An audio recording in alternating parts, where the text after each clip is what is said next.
I really shouldn't be calling these videos the DCU Daily. I should be calling them the Daily Nonsense from James Gunn and DC Studios.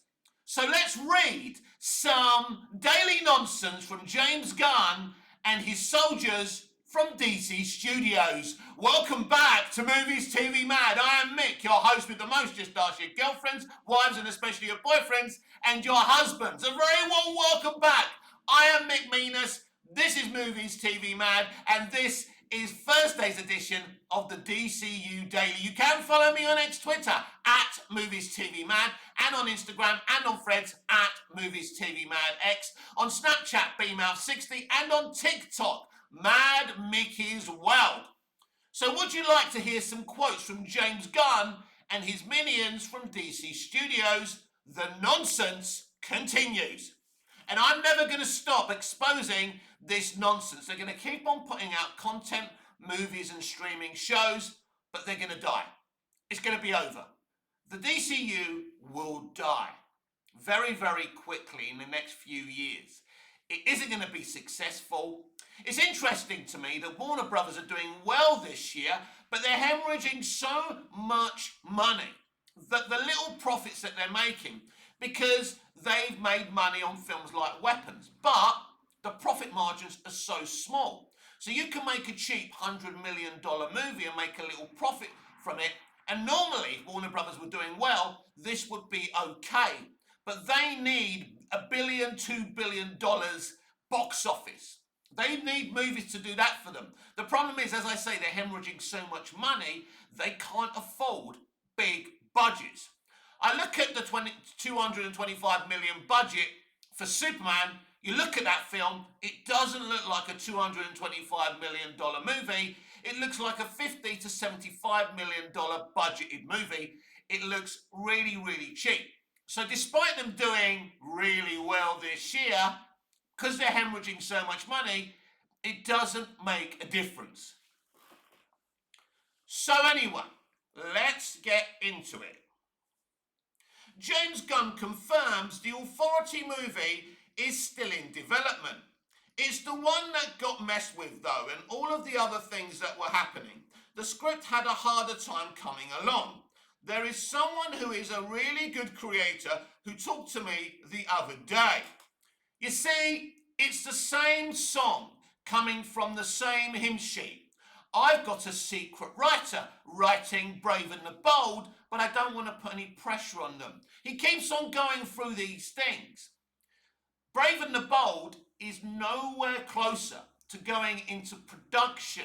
I don't even know if he's telling the truth about this secret writer. And again, a film that is totally James Gunn, and this is what's mystifying to me, James Gunn should be writing and directing The Authority, not a Superman sequel called Man of Tomorrow. That's not him. That's not his strength. This is. He should be able to pull out a script about The Authority just like that. The Authority should have been front and centre of Superman to link it in to his Authority movie. Because once you do these things, once you make these announcements, you've got to stick to them. You've got to have a plan. The Authority should have been front and centre of his DCU.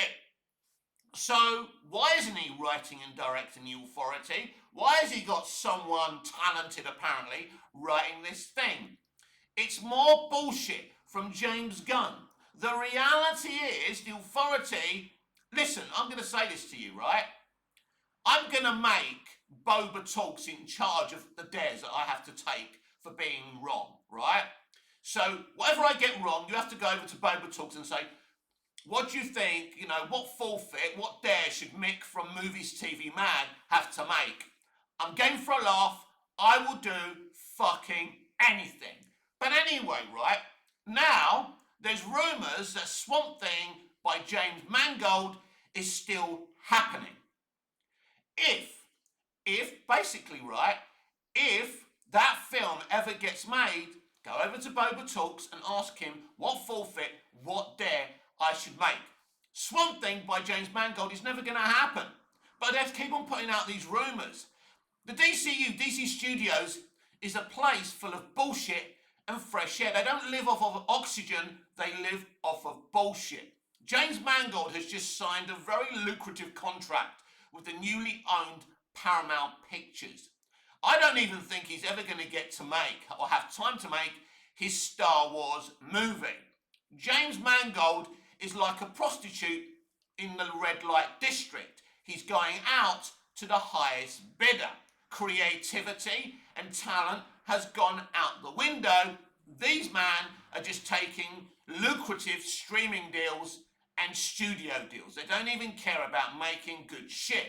This is the man who made the latest Indiana Jones movie, which was a piece of shit. This is the man who blocked me on Twitter because he was telling us to leave Zack Snyder alone, that he wanted to move away from the Snyder Cut. He didn't want to release the Snyder Cut. He was fucking wrong. He got his feelings hurt when we held him to account and blocked hundreds and hundreds of us. This is what these people are all about. So I call bullshit on Swamp Thing being made, and I call bullshit that you're ever going to see the authority. We move on with more nonsense. Anna Nagaria, on what drew her to Supergirl. Now, this is the woman who adapted Tom King's Supergirl Woman of Tomorrow graphic novel. She watched Krypton completely be destroyed. I was always like, I can't get my head around the version of the character that is so sunny. When I read Tom King's rougher, grittier, edgier, and funnier take, I was like, there she is, there she is.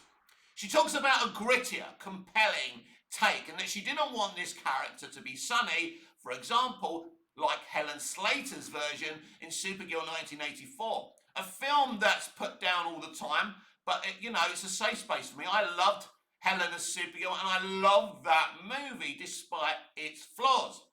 So she talks about, let's go back to this, right? So she talks about Tom King's rougher, grittier, edgier version, which I'm fine with. But then she says funny. They always have to put the word funny because they're obsessed with the MCU thing where there has to be fucking jokes, right? So basically, she can't be sunny. Superman has to be sunny, but Supergirl, the woman, can be rougher and grittier. Listen, we've already seen what the DCU Supergirl is going to be all about. Putting men down, never smiling. It's offensive to these feminists for men to ask women to smile, or women to be happy, or to be sunnier, or to be brighter, or to be sweet. So we're going to have some miserable Taylor Swift type of Supergirl who's miserable and hates men. And I can see this Supergirl movie being a fucking disaster.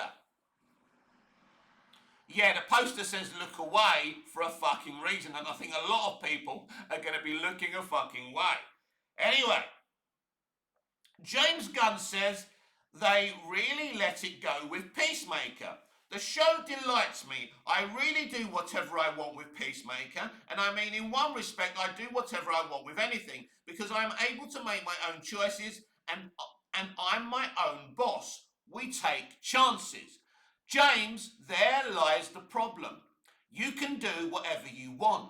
You don't have a boss. And that's the fucking problem. That's the difference between you and Zack Snyder. When Snyder was at DC, he had too many fucking bosses and you have no one reining you in. You're not taking chances. You're just making the Guardians of the Galaxy every time you make a streaming show or a movie. And you are a man with no range. The DCU is a franchise with no range, James, and there lies the problem with you. We continue with the daily nonsense.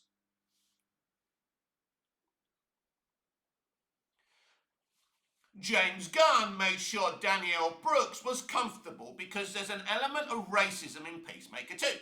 When I was first writing the episodes and I first finished the episode, I sent it to Danielle Brooks.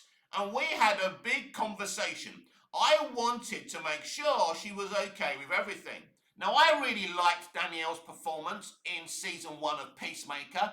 I absolutely loved her character, and I loved the dynamic she has with John Cena and his character Peacemaker, aka Christopher Smith. I understand if you're writing a racist storyline, why you'd want to, make sure the woman of colour in your cast is comfortable. That's not really my problem. I'm okay with that. The fact that he had to make this public, that he's trying to look like a good guy. Mate, you went to a dodgy fancy dress party. You were making jokes on Twitter about abused children. The time to set your reputation straight is over. You're clearly not a good guy. Anyone thinking it's funny that kids get abused isn't a good person. Anyone who goes to that type of fancy dress party isn't a good person. And some of the people you've aligned yourself with from Hollywood in the past. But hey, you wrote a racist script and then you asked a woman of colour if she was comfortable with it. What black person is going to feel comfortable within that environment? None, but they're actors. They have to be professional. It's one of those things. It's absolutely fine. The fact that he wants you to know that he wanted to make her comfortable isn't fine. That's not about her. That's about making him look good and fixing his broken reputation. And that is the daily nonsense from James Gunn and DC Studios.